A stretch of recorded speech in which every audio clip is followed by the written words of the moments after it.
আসসালামু আলাইকুম। কবিরস একাডেমির পক্ষ থেকে সেট সংক্রান্ত দ্বিতীয় ভিডিও নিয়ে হাজির হয়েছি। পূর্বেই আমরা দেখিয়েছি একটি সেটের উপাদানকে এই যে বড় হাতের ই এর মতো একটি চিহ্ন দ্বারা প্রকাশ করা হয় এবং এখানে পড়া হয়, অর্থাৎ এই উপাদানকে যদি আমরা পড়ি তাহলে পড়তে হয় এক এর সদস্য, এক এর সদস্য বা ওয়ান এর সদস্য, থ্রি এর সদস্য, ফাইভ এর সদস্য এবং পড়া হয় এভাবে যে এক এর সদস্য।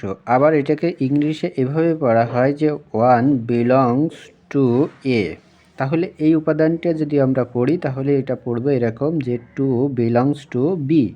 কিন্তু যদি এখানে ৩ আছে, এখানে ৩ নাই, তাহলে আমরা যদি এখানে এটাকে লিখতে চাই এভাবে যে ৩ বি এর সদস্য নয় বা 3 বি এর সদস্য নয়, তাহলে অথবা 3 ডাজেন্ট বিলংস টু বি, সেই ক্ষেত্রে আমরা এভাবে লিখব যে 3 ডাজেন্ট বিলংস টু বি। যদি লিখতে চাই সেই ক্ষেত্রে এটা তো হলো যে 3 বিলংস টু বি, বাট এখানে তো 3 নাই, সদস্য হিসেবে 3 নাই। যদি না থাকে তখন এই বিলংস টু চিহ্নটাকে বা এলিমেন্ট চিহ্নটাকে এরকম আড়াআড়ি একটি দাগ দিয়ে কেটে দিতে হয়। তো সুতরাং এটি আমরা পড়বো এখন। তাহলে কি, 3 does not belongs to be. একইভাবে এখানে তাহলে 5ও বি এর সদস্য নয়, অর্থাৎ 5 does not belongs to be. এখন আসি আমাদের যে পদ্ধতি আছে তালিকা পদ্ধতিকে আমরা তালিকা পদ্ধতিকে ইংরেজিতে বলে হচ্ছে টেবুলার মেথড এবং সেট গঠন পদ্ধতিকে বলা হয় set builder method. Tabular method বা তালিকা পদ্ধতি, সেট বিল্ডার মেথড বা সেট গঠন পদ্ধতি বা সেট বিল্ডার মেথড। এই টেবুলার মেথডকে আবার রোস্টার মেথডও বলা হয়, মেথডও বলা হয় এবং সেট বিল্ডার মেথডকে রুল মেথড বলা হয়। কেন রুল মেথড বলা হয়? মূলত এটি কিছু নিয়মের উপর ভিত্তি করে লেখা হয়, সেজন্য এটিকে রুলস মেথডও বলা হয়। তাহলে আমরা পেলাম যে সেট প্রকাশের যে পদ্ধতি সেটি মূলত দুই রকম, একটা হচ্ছে তালিকা পদ্ধতি এবং একটি হচ্ছে সেট গঠন পদ্ধতি। আমরা পূর্বে যে যেগুলো এতক্ষণ আলোচনা করেছি এগুলো সবই হচ্ছে তালিকা পদ্ধতি এবং মুখে যে কথাগুলো বলেছিলাম সেগুলোই হচ্ছে মূলত সেট গঠন পদ্ধতির আংশিক সেট গঠন পদ্ধতি। সম্পূর্ণ সেট গঠন পদ্ধতি নিয়ে একটু পরেই আলোচনা করব। তাহলে তালিকা পদ্ধতি কি? এই তালিকা পদ্ধতিতে সেটের প্রত্যেকটি উপাদান সুনির্দিষ্টভাবে উল্লেখ করে দ্বিতীয় বন্ধনী এর মধ্যে আবদ্ধ করা হয় এবং একাধিক উপাদান থাকলে সেটির ভিতরে কি দেওয়া হয়, মাঝখানে কমা দিয়ে আলাদা আলাদা করা হয়। এটাই হচ্ছে মূলত তালিকা পদ্ধতি। এটি হচ্ছে তালিকা পদ্ধতি।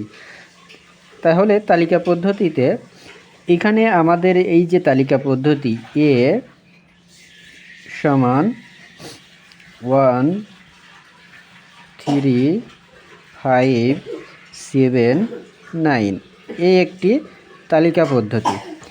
এই তালিকা পদ্ধতিকে যদি আমরা এই সেট গঠন পদ্ধতি হিসাবে প্রকাশ করতে চাই, সব তালিকা পদ্ধতিকে কিন্তু সেট গঠন পদ্ধতিতে প্রকাশ করা যাবে না। সব তালিকা পদ্ধতিকে কিন্তু সেট গঠন পদ্ধতিতে প্রকাশ করা যাবে না। তাহলে এই যে তালিকা পদ্ধতি, এই তালিকা পদ্ধতি এখানে এই তালিকা পদ্ধতিতে কে আমরা যদি সেট গঠন পদ্ধতি হিসাবে প্রকাশ করতে চাই তাহলে আমরা হয়তো এখানে লিখতে পারি যে এখানে সবগুলোই হচ্ছে বিজোড় সংখ্যা। এটি একটি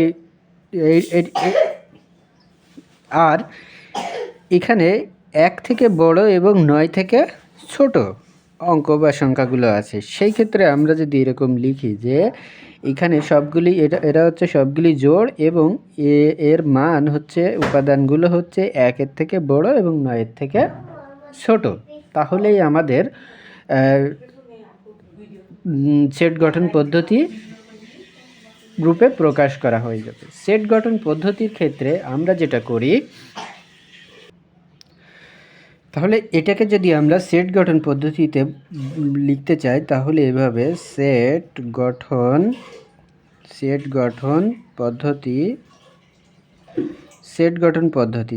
পদ্ধতিতে বি সমান কি ও এ সমান কি হবে? তাহলে সেট গঠন পদ্ধতিতে একটি মানে অজানা একটি চলক ধরে নিতে হয়, সেটি হচ্ছে এক্স যেন এক্স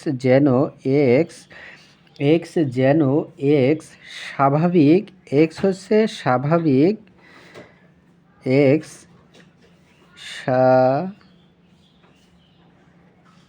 স্বাভাবিক বিজোড় সংখ্যা, এক্স হচ্ছে স্বাভাবিক বিজোড় সংখ্যা বা অঙ্ক লিখতে পারবো, এবং এক্স হচ্ছে স্বাভাবিক বিজোড় সংখ্যা বা অঙ্ক, এক্স হচ্ছে স্বাভাবিক বিজোড় সংখ্যা এবং এক্স হচ্ছে স্বাভাবিক বিজোড় সংখ্যা এবং এই যে এক্সের মান কার থেকে বড়? এক বা একের থেকে বড়। এক্সের মান এক বা একের থেকে বড়। তাহলে এখানে আমরা লিখি 1, একের থেকে কি হবে? এক্সের মান বড় হবে। সেই ক্ষেত্রে আমরা